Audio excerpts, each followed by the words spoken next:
السلام السلام علیکم ورحمۃ اللہ وبرکاتہ۔ الحمدللہ سورہ فاتحہ سے متعلق گفتگو چل رہی ہے۔ الحمدللہ دعا فرمائی کہ اللہ تبارک و تعالیٰ حق بات کہنے اور سننے کی توفیق عطا فرمائے، اور جو ہم کہہ رہے ہیں سن رہے ہیں اس پر عمل کرنے کی توفیق عطا فرمائے، اور اللہ تبارک و تعالیٰ جو کچھ ہم کہہ رہے ہیں نیک اعمال کی طرف ہماری جو رغبت اللہ تبارک و تعالیٰ پیدا کر رہا ہے، نیک اعمال کرنے والے بنے، اور جن برائیوں کی طرف اشارے کیے جا رہے ہیں اس سے ہم کو اللہ تبارک و تعالیٰ محفوظ رکھے اور بچائے رکھے۔ کیونکہ آپ کے سامنے میں بات رکھ رہا تھا، کیونکہ سورہ فاتحہ کی انشاءاللہ بات تکمیل کو پہنچے گی آج۔ وہ تو بہت سے ہے، ایسا تو بہت سی تفصیل اور بھی بہت سی ہے، لیکن انشاءاللہ آج انشاءاللہ اس بات کو ہم کمپلیٹ کرنے کی کوشش کریں گے کہ اہدنا الصراط المستقیم صراط الذین انعمت علیہم غیر المغضوب علیہم ولا الضالین آمین۔ اہدنا الصراط المستقیم یعنی کہ اللہ تبارک و تعالیٰ نے جو ہمیں دعا سکھلائی وہ یہی دعا سکھلائی کہ تم دعا مانگو ایسی جو مجموعی اعتبار سے تمہاری ساری زندگی پر محیط ہو، تمہاری زندگی سے وابستہ رہے۔ یہ اسی لیے اہدنا الصراط المستقیم کی دعا اللہ تبارک و تعالیٰ نے خود کرنے کی ہم کو جو سو ترغیب دی ہے۔ اس کا دوسری طرف اگر ہم سوچیں تو اس کا حکم یہ ہے کہ ہم اہدنا الصراط المستقیم کے طلبگار بنیں۔ تو الحمدللہ اہدنا الصراط المستقیم کہ ہم نے یہ جو اللہ تبارک و تعالیٰ سے ہم دعا کرتے ہیں کہ تیرے ہی حکم کے مطابق اے باری تعالیٰ ہم تیری ہی بات کرتے ہیں اور تجھی سے مدد مانگتے ہیں۔ کیا مدد مانگتے ہیں، کیا دعا مانگتے ہیں کہ اے باری تعالیٰ تو ہم کو سیدھے راستے پر چلا۔ اصل اس کی وجہ یہی ہے کہ جیسا کہ میں نے آپ کے سامنے ابھی اس سے پہلے کے سیشن میں بات رکھی کہ اللہ تبارک و تعالیٰ نے قرآن مجید میں جو جتنے بھی احکامات نازل کیے، جتنے بھی انبیاء کرام کے ذکر کیے، ان کے واقعات کو بیان کیا، یہ تمام چیزوں کو ہم غور کرنے کے بعد تھوڑا سا ہم جائزہ لیں تو یہ بات ہم کو سمجھ میں آتی ہے کہ اس کے اندر جتنی بھی باتیں ہیں قرآن مجید میں وہ صرف اور صرف یہ ہے کہ اللہ کے بندے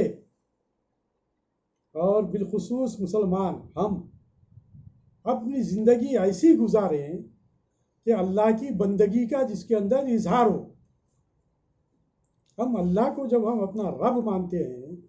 اللہ ہی کو ہم جب اپنا سب کچھ مانتے ہیں، اور جیسا کہ اس سے پہلے بھی میں نے اس آیت کی تلاوت کی تھی کہ جس کا اظہار ہم کرتے ہیں کہ انا صلاتی و نسکی و محیایا و مماتی للہ رب العالمین، کہ بے شک میری نماز، میری قربانی، میری زندگی اور موت سب کچھ اللہ ہی کے لیے ہے جو تمام عالموں کا رب ہے۔ جب ہم اس بات کا اقرار کرتے ہیں تو پھر ہم کو اب اپنا جائزہ لینا پڑے گا کہ اہدنا الصراط المستقیم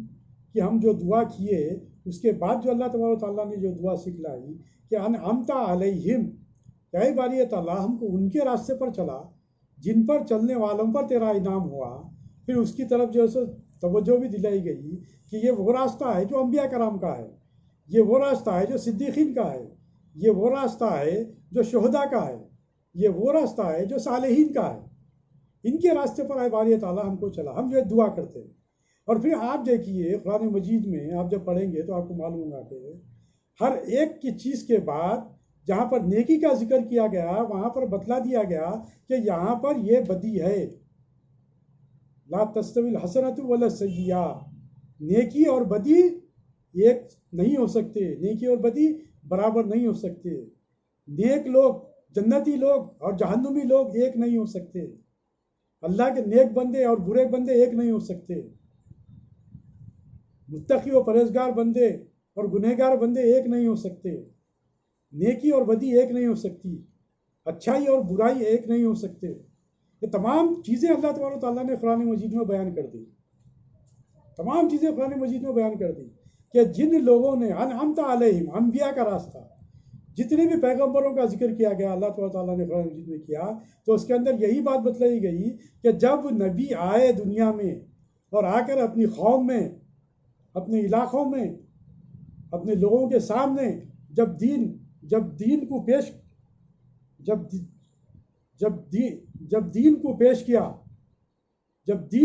کیا تو پھر آپ دیکھیے کہ اس میں مخالفین کھڑے ہو گئے، وہاں پر مخالفین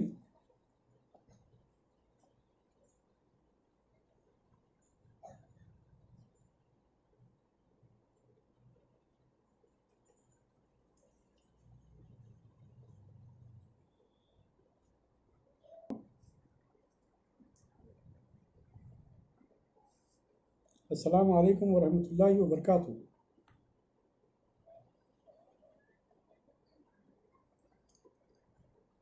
کہ آخری مراحل میں ہے جو میں آپ کے سامنے باتیں رکھنا چاہ رہا ہوں، جو باتیں رکھ رہا ہوں، کہ قرآن مجید کا سارا پیغام جو ہے وہ صراط الذین انعمت علیہم، اہدنا الصراط المستقیم، صراط الذین انعمت علیہم غیر المغضوب علیہم ولا الضالین آمین میں پنہا ہے۔ وہ تمام باتیں پنہا ہیں، جیسا کہ میں آپ کے سامنے بات رکھ رہا ہوں کہ قرآن مجید کے نزول کا اصل جو مقصد ہے وہ یہ کہ اس کے بندے، تمام انسان جو قیامت تک آنے والے ہیں، اور بالخصوص مسلمان، اس بات کو ہمیشہ پیش نظر رکھیں کہ ہم وہ دہرائی جانے والی آیتیں، سبع مثانی یعنی کہ سورہ فاتحہ، جسے افضل ترین عبادت نماز میں ہم کو جیسے پڑھنے کا حکم دیا گیا اور ہم پڑھتے ہیں، یہ اہم ترین اس صورت کا جو دوسرا حصہ ہے، اہدنا الصراط المستقیم صراط الذین انعمت علیہم غیر المغضوب علیہم ولا الضالین آمین، یہ ہم سے مخاطب ہے، اور ہم یہ دعا مانگ رہے ہیں اللہ تبارک تعالیٰ سے، ہم یہی دعا مانگ رہے ہیں، اس سے ہٹ کے اور کوئی دعا نہیں مانگ رہے، کیونکہ دنیا اور دنیاوی تمام چیزیں، دنیاوی زندگی، یہ تمام چیزیں مختصر ہے۔ ہم کو اس بات کو پیش نظر رکھنا پڑے گا کہ دنیاوی تمام جو آرام و آسائش کے جو اللہ تعالیٰ نے تمام چیزیں جو ہمارے لیے فراہم کیے ہیں، کائنات کو جو وجود بخشا ہمارے لیے کائنات میں اللہ تعالیٰ نے تمام چیزوں کا وجود بخشا، ہمارے لیے تمام چیزیں پیدا کی، لیکن اللہ تبارک تعالیٰ نے یہ تمام چیزیں پیدا کر دینے کے بعد آپ کے سامنے دو راستے بتلا دیے کہ تم کو کرنا یہ ہے کہ تم کو میں نے میرے لیے پیدا کیا، ساری کائنات کی تمام چیزیں تمہارے لیے اور تم میرے لیے، تو وہ میرے لیے تو ہم کو کیا کرنا ہے، ہم کو کیا سمجھنا ہے کہ اللہ رب العالمین کی خوشنودی حاصل کرنا ہے، سرکار دو عالم صلی اللہ علیہ وسلم کی خوشنودی حاصل کرنا ہے، کیوں کہ اللہ کے حبیب اللہ ہے، کیونکہ شافع محشر ہے، کیونکہ شفیع المذنبین ہے، اس لیے سرکار دو عالم صلی اللہ علیہ وسلم کی محبت، سرکار دو عالم صلی اللہ علیہ وسلم کی اتباع ہمارے لیے لازم قرار دی گئی کہ اللہ تبارک تعالیٰ کی اگر تم محبت چاہتے ہو تو تم کو اللہ کی محبت اسی وقت ملے گی جب تم سرکار دو عالم صلی اللہ علیہ وسلم کی اتباع کریں گے۔ تو یہاں پر جو بات بتلائی گئی وہ یہی کہ اہدنا الصراط المستقیم صراط الذین انعمت علیہم، صراط الذین انعمت علیہم، کہ جن پر تیرا انعام ہوا ان کے راستے پر چلا۔ تو انعام، افضل ترین انعام کس پر ہے؟ آپ کے اور میرے آقا سرکار دو عالم صلی اللہ علیہ وسلم، انعام یافتہ سرکار دو عالم صلی اللہ علیہ وسلم۔ تو سرکار دو عالم، ہم مسلمان ہیں، ہم امت محمدی ہونے پر فخر کرتے ہیں، اور ہر کام میں، ہر بات پہ ہم جو اللہ کا شکر ادا کرتے ہیں کہ اے باری تعالیٰ، تو نے ہمیں انسان بنا کر پیدا کیا، اور اس سے بڑھ کر ہم پر فضل یہ کیا کہ تو نے ہمیں امت محمدی صلی اللہ علیہ وسلم میں پیدا فرمایا، کیونکہ امت محمدی صلی اللہ علیہ وسلم میں پیدا فرمانے کا اتنا بڑا اللہ تعالیٰ نے ہم پر فضل کیا، اتنا بڑا ہم پر کرم کیا کہ ہم اللہ تعالیٰ کے فضل و کرم سے ہمارا یہ ایمان ہے کہ لا الہ الا اللہ محمد رسول اللہ کا ہم زبان سے اقرار اور دل سے ہم اس بات کو مانتے ہیں، تو اس سے ہم کو بہرحال فائدہ ہوگا۔ بہت سی روایات میں، بہت سے حدیث میں یہ بات آتی ہے کہ ایک پلڑے میں قیامت میں لا الہ الا اللہ محمد رسول اللہ رکھ دیا جائے گا، اور ایک پلڑے میں جو سو تمام گناہوں کو رکھ دیا جائے گا، تو لا الہ الا اللہ محمد رسول کا پلڑا جھکا ہوا ہوگا۔ تو یہ اللہ تعالیٰ نے ہمیں پیدائشی طور پر یہ اعزاز بخشا جس کے لیے ہم کو جس قدر ہم شکر ادا کریں وہ کم ہے. لیکن اللہ تبارک تعالیٰ نے جو دعا سکھلائی اور جو دعا ہم مانگ رہے ہیں وہ یہی دعا مانگنے کا ہے. بھائی تعالیٰ ہم کو سرکار دو عالم صلی اللہ علیہ وسلم کے راستے پر چلا، ہم کو سرکار دو عالم صلی اللہ علیہ وسلم کے راستے پر چلا، ہم کو بھی ان لوگوں میں شامل کر لے، اپنے صالح بندوں میں شامل کر لے. ہم صالحین میں شامل ہو سکتے ہیں. نبی تو آنے والے نہیں ہیں، نبی آخری زمان خاتم النبی صلی اللہ علیہ وسلم، اب کوئی نبی قیامت تک آنے والے نہیں. صدیقین، اللہ تبارک تعالیٰ صدیقین میں ہم کو شامل کرے کہ ہم کو بھی جو ہے صحیح جو ہے اللہ تبارک تعالیٰ، جیسا کہ حضرت ابوبکر صدیق رضی اللہ تعالیٰ نے گواہی دی معراج کے موقع پر سرکار صلی اللہ علیہ وسلم کی ایک ایک بات کی جو ہے تصدیق کی، اور آپ نے جو کہا اس کو مان لیا. ہم بھی اسی طریقے سے ہم بھی ماننے والے بن جائیں کہ ہم بھی اللہ تبارک تعالیٰ پر ایمان رکھتے ہیں، ہم بھی سرکار صلی اللہ علیہ وسلم پر ایمان رکھتے ہیں، سرکار دو عالم صلی اللہ علیہ وسلم کے بتلائے ہوئے ایک ایک بات پر ہم ایمان رکھتے ہیں. جی اماں، جتنی جو بھی ہم عمل کرتے ہیں وہ سرکار دو عالم صلی اللہ علیہ وسلم ہی کی سنت کی پیروی میں کرتے ہیں. کیا آواز نہیں آ رہی؟ کہتے کیا آواز؟ یہ مائک کس کا ہی ہے؟ آواز آ رہی؟ دیکھو سنو بتا آ رہی ہے؟ آپ کے اس میں بھی ڈسٹرب ہے کیا کہ یہ جو ہاں آپ کے پاس کچھ ہے کیا؟ دوسرے لوگ بول رہے ہیں آواز آ رہی ہے. ہمیں مجموعی اعتبار سے تمام چیزیں آ چکی ہیں. اور دوسری طرف اگر میں یہ بولوں کہ اللہ تبارک و تعالیٰ کا جو منشا رہا ہے، کیوں کہ آدم علیہ السلام سے لے کر خاتم النبیین آپ کے اور میرے آقا صلی اللہ علیہ وسلم تک اللہ تبارک و تعالیٰ نے دنیا میں ان تمام انبیاء کو مبعوث کرنے کی وجہ کیا ہے؟ تمام انبیاء کو دنیا میں بھیجنے کی وجہ کیا ہے؟ اس کی وجہ یہی رہی کہ جو اللہ کے بندے جو دنیا میں انسان تھے ان کو راہ راست پر لایا جائے، صراط مستقیم پر لایا جائے. یہی مقصد کے تحت تو اللہ تعالیٰ نے دنیا میں لوگوں کو پیدا ہی نہیں کیا بلکہ انہیں راہ راست پر لانے کے لیے اس بات کو بھی پیش کیا، اس بات کو بھی جو ہے بتلا دیا انبیاء کے ذریعے اور اپنے کلام کے ذریعے. تو یہ اصل جو بات ہے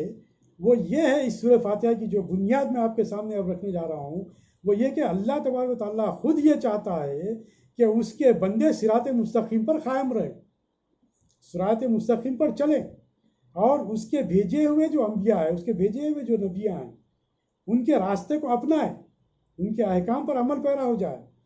ان کے کہے ہوئے ارشادات پر عمل پیرا ہو جائے، ان کے کہے ہوئے احادیث پر عمل پیرا ہو جائے، تو ہم صراط مستقیم کی جو دعا کر رہے ہیں وہ ہم کو حاصل ہوگی. جو حاصل ہونا اللہ تبارک و تعالیٰ کا مقصد ہے، اور ہمارا بھی مقصد وہی ہے. ہماری زندگی کا مقصد کیا ہے؟ جیسا اس سے پہلے بھی میں بات رکھا تھا کہ صرف جو ذیلی جو کام ہیں وہ نہیں ہے کہ ماں باپ کی خدمت کر لینا یا بیوی بچوں کے ساتھ حسن سلوک سے پیش آنا یا بچوں کی تعلیم و تربیت کر لینا، یہی مقصد نہیں ہے.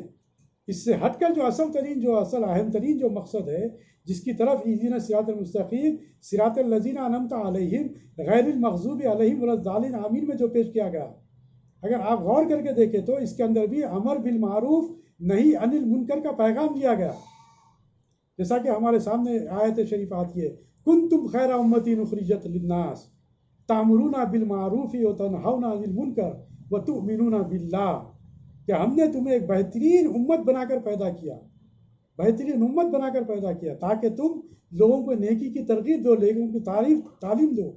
لوگوں کو نیکی کی طرف بلاؤ اور برائی سے روکیں. تو اللہ تبارک و تعالیٰ سورہ فاتحہ میں کیا کر رہا ہے؟ نیکی کی طرف ترغیب دے رہا ہے، بتلا رہا ہے، اور ہم وہی دعا کر رہے ہیں اللہ تبارک و تعالیٰ سے کہ باری تعالیٰ تو ہم کو صراط مستقیم پر چلا، ہم کو صراط مستقیم پر چلا، غیر المغضوب علیہم ولا الضالین آمین، اس راستے پر مت چلا جن پر تیرا غضب ہوا. تو غضب صرف یہود و نصارہ پر نہیں. اگر ہم اس کو کھول کر سمجھے بات کریں تو بات معلوم ہوگا کہ یہود و نصارہ اور مشرکین ہی نہیں ہیں، بلکہ اللہ تبارک و تعالیٰ کے احکام کی جو نافرمانی کرتے ہیں، اللہ تبارک و تعالیٰ کی احکام کی جو نافرمانی کرتے ہیں. اس کے اندر اگر ہم فکر کریں تو یہی بات سامنے آئے گی اس کے اندر دو ہی چیزیں بتلا دی گئی جو تمام قرآن میں پیش کیا گیا کہ انسان اور بالخصوص مسلمان اس راستے کو اپنائیں جو سرکار دو عالم صلی اللہ علیہ وسلم کا راستہ ہے۔ اب سرکار دو علیہ وسلم کے راستے کو جب ہم اپنائیں گے تو ہم کو معلوم ہوگا کہ صبح اٹھنے سے لے کر رات کے سونے تک کی جو تعلیم قرآن میں جو پیش کی گئی ہے وہی آپ کو عملی تفسیر سرکار دو عالم صلی اللہ علیہ وسلم کی حیات طیبہ میں ملے گی کہ اٹھنے سے جو دعاؤں سے جو ہم اپنی زندگی کا آغاز کرتے ہیں تو اسی طریقے سے رات میں سونے تک اللہ تعالیٰ اسی طریقے سے اللہ تعالیٰ کے ہم پناہ مانگتے ہوئے ہم جو ہے اللہ تعالیٰ کے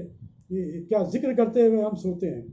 صبح اٹھنے سے لے کر رات کے سونے تک۔ جیسا کہ میں نے بات کی کہ ایک مسلمان کی زندگی ساری عبادت ہے۔